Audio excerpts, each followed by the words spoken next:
तो इस पार्ट की शुरुआत में हम जेनियन हॉल के एल्डर को देखते हैं जिन्हें उस फ्रॉग ट्रेजर के सभी हिस्से नहीं मिले थे और उन्हें लग रहा था कि वो हिस्से दूसरे क्लाइंट्स के पास चले गए हैं। तभी उनमें से एक पहले वाले एल्डर को कहता है कि हमने उस छोटी सी लड़की का सामना क्यों नहीं करा, जिसपे वो एल्डर बोलता है कि जिसे तुम छोटी सी बच्ची कह रहे हो उसने हमारे फॉर्मेशन को एक ही उंगली से खत्म कर दिया था और अगर हम उससे लड़ते तो नुकसान हमारा ही होता। तभी जेनियन हॉल की सोल्जर वहाँ पहुँचती है, जिसे देखकर एक एल्डर उसका मजाक उड़ाता है कि इनके बावजूद भी हमें पीछे हटना पड़ा। ये सुन के वो सोल्जर उस एल्डर पे अटैक करने आगे बढ़ती है, पर दूसरा सोल्जर उसे रोककर उस एल्डर से कहता है कि क्या अभी भी आपको हमारी काबिलियत पे शक है, और रही बात जिन की तो वो कभी न कभी जेनी वाली जगह से बाहर जरूर आएगा। इस तरफ हम योची नाम की एक जगह को देखते हैं जहाँ जेनी रहती थी, जिधर जिन पानी के रिफ्लेक्शन में अपना फेस देखकर कहता है कि मेरी सारी चोटें इतनी जल्दी ठीक हो गई और अब तो मैं और भी अच्छा महसूस कर रहा हूँ। जिसपे वहाँ खड़ी लड़की कहती है कि ये सब इस पानी की वजह से हुआ है, क्योंकि इसमें कुछ खास मेडिसिन के कैरेक्टरिस्टिक्स हैं जिसे सिर्फ यंग मास्टर इस्तेमाल कर सकते हैं, यहाँ तक कि हम भी नहीं। ये सुन के जिन बोलता है कि अगर तुम्हें बुरा लग रहा है तो कल तुम मेरे साथ यहाँ नहा सकती हो, जिसपे वहाँ खड़ी लड़की गुस्सा हो जाती है।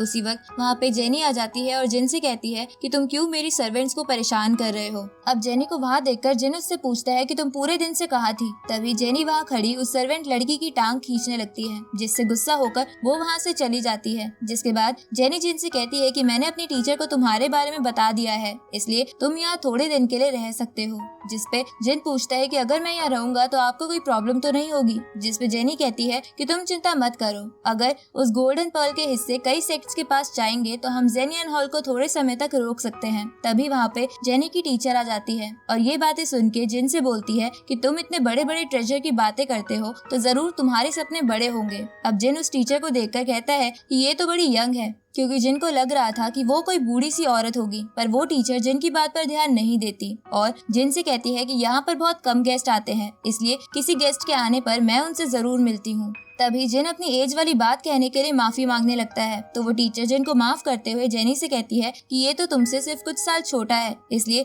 मुझे नहीं लगता कि तुम्हारा इसके साथ रहना ठीक है, क्योंकि एज गैप में प्यार नहीं हो सकता। ये सुन के जिन अपने मन में सोचता है कि क्या ये औरत मुझे अपना दामाद समझ रही है। उसी वक्त जेनी टीचर से कहती है कि आप ये क्या बात कर रही हो, ये तो मेरे भाई की तरह है। साथ ही जिन भी बोलता है कि हम दोनों का रिलेशन बिल्कुल भाई बहन की तरह साफ है और वैसे भी मेरी शादी हो गई है। ये सुन के वो टीचर बहुत ज्यादा गुस्सा हो जाती है और बहुत ज्यादा अमाउंट में एनर्जी रिलीज करती है, तो जिन जेनी को प्रोटेक्ट करने लगता है, जिसे देखकर वो टीचर बोलती है कि ये इतना सा होके मेरी एनर्जी सह पा रहा है। इधर जिन उस टीचर से कहता है कि मैं सच बोल रहा हूँ, जेनी मुझे अपने भाई की तरह ही ट्रीट करती है और हमारे बीच में कुछ भी नहीं है। जिसे सुनने के बाद वो टीचर शांत हो जाती है और जिन से कहती है कि कहीं ऐसा तो नहीं कि तुम सिर्फ यहाँ रहने के लिए इसके भाई बनने की एक्टिंग कर रहे हो, क्योंकि जेनी ने तो तुम्हें कई बार बचा के अपनी काबिलियत साबित करी है, पर क्या तुम्हारे पास ऐसी कोई ताकत है जिससे तुम साबित कर सको कि तुम जेनी के भाई बनने के लायक हो। ये सुन के जिन बोलता है कि मैं अपनी काबिलियत कैसे साबित करूं, जिसपे वो टीचर कहती है कि यहाँ खड़ी दोनों सर्वेंट्स जेनी के साथ ट्रेंड हुई थी,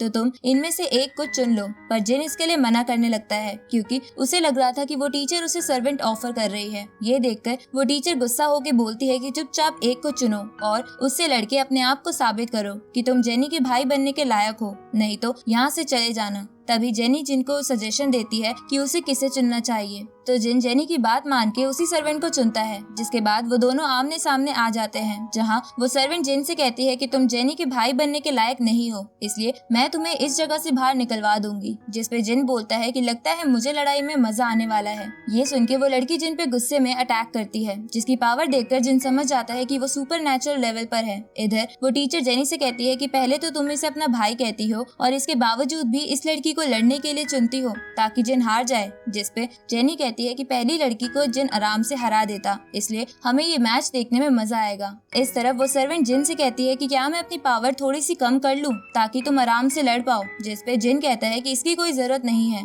तो वो लड़की जिन पे अटैक करने आगे बढ़ती है और उस पे हैंड टेक्निक इस्तेमाल करके उसे पीछे कर देती है। तो जिन भी बारबेरियन टेक्निक का इस्तेमाल करके उस लड़की को पीछे खिसका देता है, जिसे देखकर वो टीचर सर्वेंट से कहती है कि तुम इसे अंडर एस्टिमेट ना करके अपनी पूरी पावर का इस्तेमाल करो। तो वो लड़की अपनी पावर इकट्ठा करने लगती है, जिसे देखकर जिन भी अपनी ब्लू सी टेक्निक का इस्तेमाल करने लगता है। पर जेनी उसे ये टेक्निक इस्तेमाल करने के लिए मना कर देती है, जिसपे जिन बोलता है कि क्या तुम मुझे इस मैच से बाहर करना चाहती हो। तो जेनी हंसते हुए कहती है कि ऐसा नहीं है, मुझे तुम पर पूरा विश्वास है। तभी वो टीचर जेनी से कहती है कि मैंने अपनी सर्वेंट को पूरी ताकत लगाने के लिए बोल दिया है और तुम इसे रोक रही हो। ये सुन के जेनी बोलती है कि आप उसकी चिंता मत कीजिए, वो बिना उसके भी लड़ लेगा। इस तरफ जिन उस लड़की से कहता है कि मैं तुम पर रहम दिखाऊंगा क्योंकि तुम ब्यूटीफुल हो। ये सुन के वो लड़की गुस्सा हो जाती है और जिन पे अटैक करती है, जिसे जिन अपनी शील्ड से रोकने लगता है और उसे महसूस होता है कि उस लड़की की पावर बढ़ गई है। तभी जिन उस लड़की को पीछे कर देता है तो वो लड़की अपनी आइस लोटस टेक्निक को इस्तेमाल करके जिन पर अटैक करती है और उसे बर्फ में जमा देती है,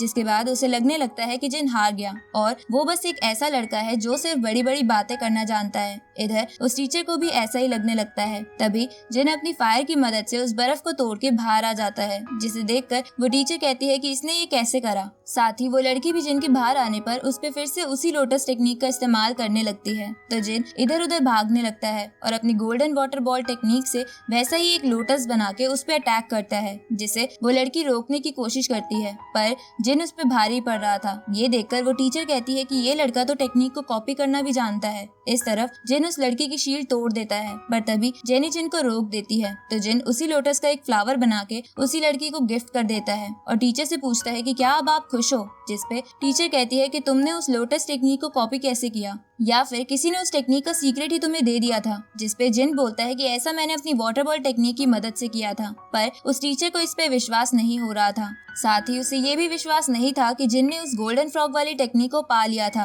अब ये सब देखकर जेनी अपनी टीचर को शांत करती है, जिसके बाद वो टीचर वहाँ से चली जाती है। लेकिन जाने से पहले वो जिन से कहती है कि तुम्हें अभी भी इम्प्रूवमेंट की जगह है, इसलिए तुम बुक्स पढ़ो। पर इसका मतलब जिन को समझ नहीं आता, इसलिए वो जेनी से इस बारे में पूछता है। जिसपे जेनी बोलती है कि टीचर बाहर से गुस्से वाली दिखती है, पर वो अंदर से सबका भला ही चाहती है। इसके बाद जिन जेनी से कहता है कि मैंने इस लड़ाई को जीत लिया है, इसलिए क्या तुम अपना लास्ट टाइम वाला प्रॉमिस पूरा कर सकती हो, जिसमें तुमने रात को मेरे साथ रहकर बातें करने को बोला था। जिसपे जेनी कहती है कि ठीक है, तुम अभी आराम करो और चांद के निकलने पर हम फिर से मिलेंगे। रात को वो दोनों एक बोट में बैठकर बातें करने लगते हैं, जहाँ जेनी जिन से कहती है कि मुझे पुराने दिन बहुत पसंद थे, पर तुम्हें क्या उन दिनों की याद नहीं आती। जिसपे जिन कहता है कि मुझे उन दिनों की याद तो आती है, पर अभी मैं इन बुक्स के चक्करों में फंस गया हूँ। जिसपे जेनी हंसकर कहती है कि पढ़ना भी हमारी लाइफ का एक हिस्सा है, इसलिए तुम्हें दुखी नहीं होना चाहिए, क्योंकि जब तुम सुपरनेचुरल लेवल पे पहुंच जाओगे तो मैं तुम्हें बहुत अच्छे तरीके से ट्रेनिंग दूंगी। जिसपे जिन पहले तो खुश होता है, पर वो समझ जाता है कि जेनी फाइट के बारे में बात कर रही है, कि जिन के सुपरनेचुरल लेवल पे पहुंचने पर जेनी उसकी फाइट ट्रेनिंग करवाएगी। ये सुन के जेनी कहती है कि फाइट एक कल्टीवेशन का बहुत अच्छा तरीका है।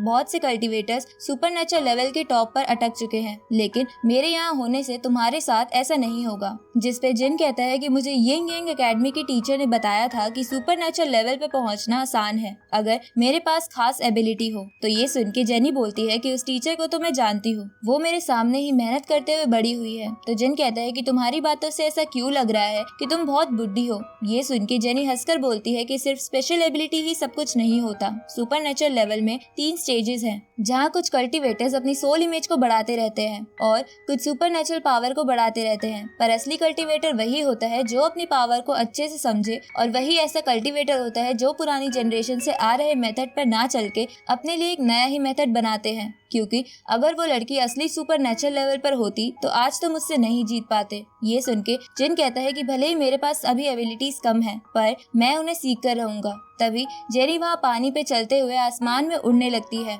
और जिनको असली सुपरनेचुरल लेवल के लोटस टेक्निक की ताकत दिखाती है, जो जिनको बहुत अच्छी लगती है। और इसी के साथ ये पार्ट यही खत्म होता है।